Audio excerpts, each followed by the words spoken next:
and then we'll be finished. Hi, I'm Joyce Jones of Black Enterprise.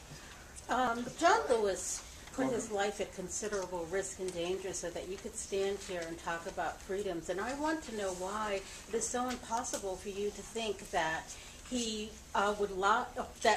impossible to believe that somebody actually did spit on him or call him the N-word. Why would he lie about that when he's experienced so much worse? Okay, I'm going to provide an answer, then someone can follow up. I see Mr. Kane walking up here like first of all, there has been no evidence to substantiate the claim. And if we were just to look at that, there's been no evidence. Why is his word not good enough? Well, in the stage of public opinion, evidence is paramount. Okay, other than that, then it's one person's accusation against another. And if it was so public, then it should not be a difficult time in finding the public evidence, and there is none. But we were there that day because we were covering. Did you hear it? Did you hear it? I was not walking with him, but there were crowds, so it's very easy to I'm giving you answer A. Such things could occur, and not everybody would see it. It's not like there were cameras filming the whole thing all day. Okay, I'm going to have Zoe and then Andrew follow up. Now, I understand. Why shouldn't his word be good enough? Why wasn't George Bush's word good enough? But let's not compare. No. I'm talking about Mr. Lewis, not Mr. Bush. I'm the narrator. Okay. Now, You always want to if the spittle is on her shirt, at least Monica Lewinsky kept her skirt. You know, I mean, where's the spittle? I mean, we could just go ahead and read it. We'll take it down to the dry cleaner. We'll extract the spit, and there you go. Other than that, I don't know what to tell you. I mean, even my friend Andrew Breitbart offered a $100,000 reward, and no evidence has been brought up. Your friend who doctored the NAACP. Doctored it. If he doctored it, he did them a favor. Because if you look at the whole tape, you'll find out just how racist Shirley Sherrod is. I have to say something. We have a response. Let me respond to this point very quickly. John Lewis is a hero. Okay, may disagree with him on a variety of ideological questions, but he's a hero. He wears his crown on his head from the lumps he took in the civil rights revolution. Having said that, why? Unfortunately, politics is very persuasive. Why did John Lewis stand up with Bob Byrd? Not only a former Klansman, but a former general within the Ku Klux Klan. Why did Robert Byrd support the filibuster, which was so often used to stifle the civil rights revolution that he was a part of, when it was used against Janice Rogers Brown when she was going up for the appellate judgeship? Because often political pressure and political politics can persuade you to do things that you might not often do. But the bottom line in this case, Congressman Cleaver, alleged that somebody spit on him. The Capitol Police stopped this person, grabbed this person, asked Mr. Cleaver if they want him arrested. Cleaver said no. Now, does he not have a responsibility to stop all this racism? He's a congressman. He's a congressman. And he refused to press charges. Why? Because it is a fraudulent issue. Stop playing with racism. A man in Connecticut just killed 9 people playing the victim card and alleging racism.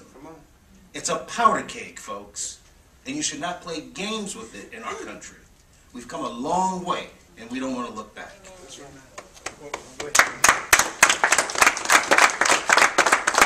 I just wanted to say about Shirley Sherrod. You guys haven't asked her to apologize or to even say thank you to Glenn Beck, who is the person who said that she should not have been fired. Okay? Did you guys ask her? Did you guys ask her to say thank you to Glenn Beck? Or, Fox News and all other news sources, all the news sources that are represented here have people who are racist. Now, I was a part of the NAACP.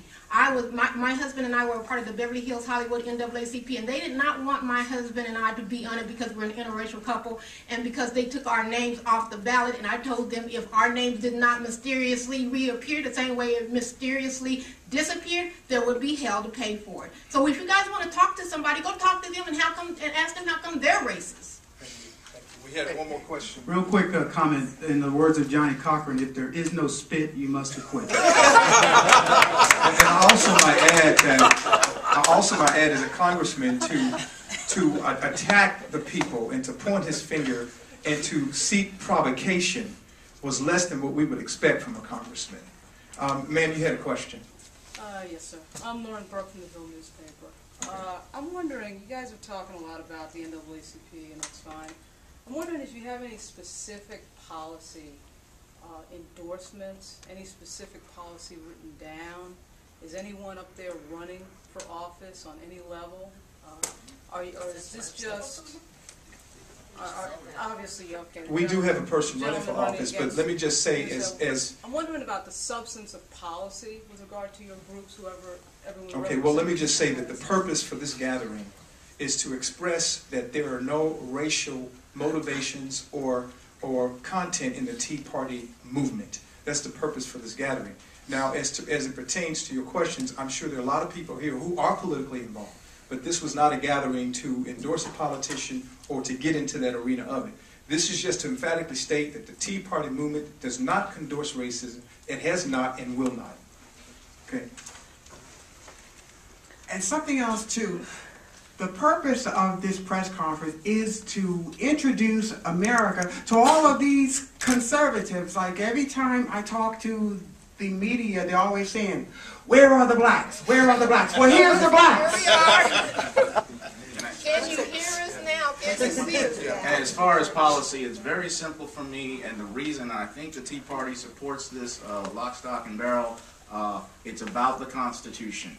And I want to encourage everyone in America who might see this, read your Constitution. And then once you've done it, read it again. Go through, find the words that you don't know what they mean. Read the 10th Amendment very specifically and find out what the word delegate, powers not delegated, mean. Because it's a lack of understanding of what our founding documents are that have brought us to this point where we're actually ready to give up our republic in exchange for a social democracy. And that is not what most of us want. That is what the Tea Party is against. And regarding other organizations, I want to point out that the Afro last week ran a cartoon in its editorial page, and it shows Shirley Sherrod being tied to a stake, and a man in a white hood and a white robe with the words right-wing conservative media over it, lighting fire to that. Now, that's a lynching in my book. But, you know, nobody is calling the Afro magazine out of it. I call on them, I call on the NAACP to cast the progressives out of their movement. Absolutely. Who's under the hood? Mrs. Owens, and then we're going to I just have a small statement to make on the heels of what Mr. Lloyd Marcus has stated, that why we are gathered here today. We're gathered here today because we wanted to introduce you to Tea Party patriot groups such as ourselves, more specifically Tea Party Express. And I can tell you that as an individual, I can take a lot of things coming my way. First of all, I'm a woman. Second of all, I'm not only a woman, I'm a woman of color. Let me break it down how much color there is. I'm Puerto Rican, I'm black, I'm Cape Verdean, I'm Portuguese, I'm Native American, I'm also Jewish. I think I cover a wide spectrum of all the minority groups. But let me emphatically say that before I'm ethnically proud of all of that I have going on, as a Christian first, but also as American second, I don't find a better group of people that I would stand with to fight with for my liberties and for my freedoms while God gives me breath on this earth. I think that's really the long and short of it. You're not going to eradicate racism in America because people have that in their heart. But neither are you going to put it on our backs and make us carry the mantle of that because we want to speak out because somebody who's in office happens to have some color in his blood too. If he's making policy that's not good for America, we intend to continually speak out against it. And as I said in my opening statements, you ain't seen nothing yet.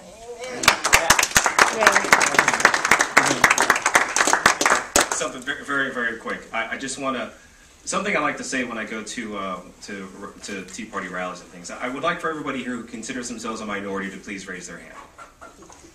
Please raise your hand if you consider yourself a minority.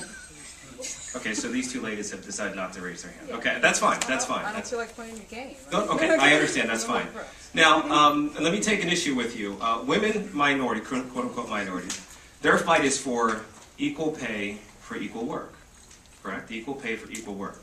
Do they fight for equal pay for equal work because they're minorities? Or because they don't consider themselves to be minorities? Because they're equal? Then, if they do it because they're equal, then why do they consider themselves minorities? Do you understand the point? A gentleman came up to me one time and he said, I came here in 1964 from Jamaica. I went to the University of Maryland to fill out my application. And he said he had a friend with him, and he was filling out the application. He got to the box that said race. And he looked at his friend and he said, what is this thing called race? You see, if we're going to have policy, it needs to start with the understanding that race should never be an issue.